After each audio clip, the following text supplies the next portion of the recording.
یا اللہ۔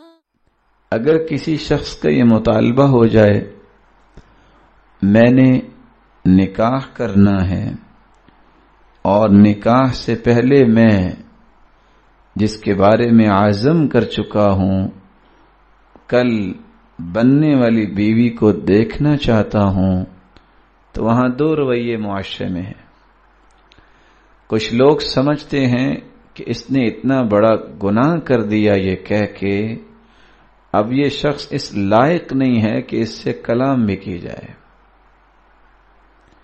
دوسرا رویہ یہ ہے کہ پھر کیا ہوا، دیکھ بھی لے اور ان دونوں کو نکاح سے پہلے والدین ہی بازار کو روانہ کر دیتے ہیں کہ جاؤ اپنی من مرضی کی شاپنگ بھی کر لو، اور وہ غیر محرم ایک دوسرے کے ہاتھوں میں ہاتھ ڈال کے سب کے سامنے نکلتے ہیں اور کسی کو کوئی غیرت نہیں آتی۔ یہ دونوں رویے ہی غلط ہیں۔ پہلا شخص جس نے یہ کہہ دیا کہ ہاں اس نے یہ مطالبہ کیوں کیا، اگر اس نے شریعت پڑھی ہوتی تو یہ کہتا کہ صحابیات سے بڑھ کے کسی عورت کی عزت نہیں ہے۔ رسول اللہ صلی اللہ علیہ وسلم نے جابر کو حکم دیا تھا اگر تم شادی کرنا چاہتے ہو تو تم دیکھ لو لِيُؤْدَمَ بَيْنَكُمَا، اس لیے تاکہ تمہاری محبت جو ہے وہ پختہ اور مضبوط ہو۔ کس انداز سے؟ اگر تم نے نہ دیکھا اور جب نکاح ہو گیا پھر تمہیں اگر ناپسند ہوگا تو تم گھر اجاڑو گے۔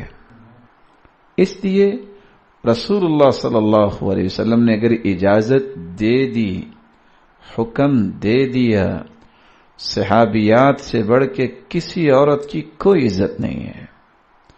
وہاں کیوں اس کو برائی سمجھا جاتا ہے؟ عاطفیت، اپنی سوچ اور لوگوں کی باتیں، لوگ کیا کہیں گے۔ اچھا اس کو دکھایا پھر انہوں نے، کون سے لوگ، کیا حیثیت ہے لوگوں کی شریعت کے سامنے؟ کون سی بیٹی، کیا وہ فاطمہ بنت قیس رضی اللہ تعالی عنہ جو ایک عالمہ عورت تھی، اس سے بھی زیادہ اس کی عزت ہے؟ کیا جابر رضی اللہ تعالی عنہ کی بیوی سے بھی زیادہ اس کی عزت ہے؟ تو وہاں کیوں برائی کہا جاتا ہے؟ حالانکہ وہ برائی نہیں، برائی وہ ہے جس کو شریعت نے برائی کہا ہے۔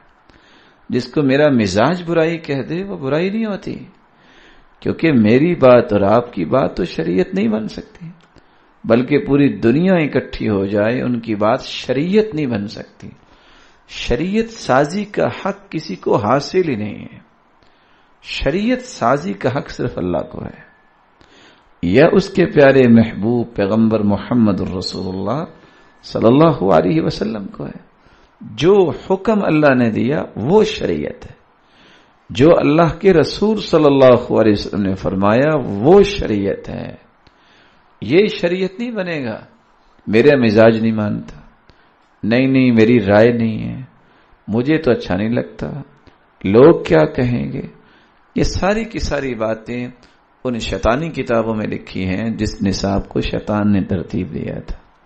مومن اور ایمان والا کیا کہتا ہے، اگر میرے رب اور اس کے پیارے پیغمبر نے اجازت دی ہے تو پھر یہ برائی نہیں ہو سکتی۔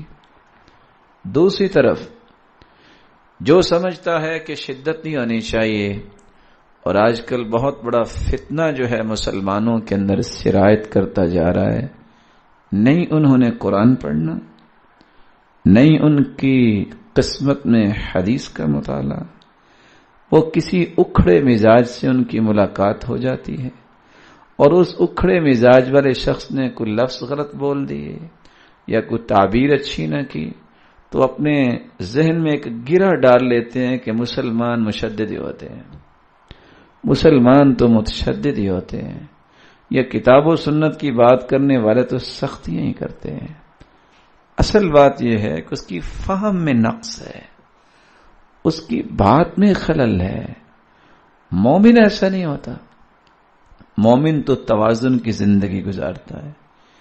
جب اجازت ملی تھی صرف دیکھنے کی، اس اجازت کو اتنا سپینڈ کر لیا کہ اب وہ اکٹھے بیٹھ بھی جائیں اور کوئی پرواہ نہ ہو، وہ اکٹھے جا کے شاپنگ کر رہے ہیں اور اس طرح شیئرنگ کر رہے ہیں جیسے میاں بیوی ہوتے ہیں.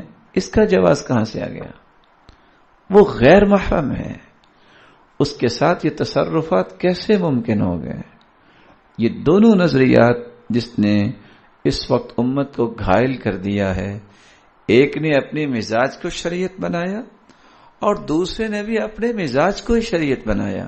کہ پھر کیا ہوا یہ کہ یہ عمل جو کہ اللہ اور اس کے رسول نے منع کیا ہے تو یہ ہوئی برائی.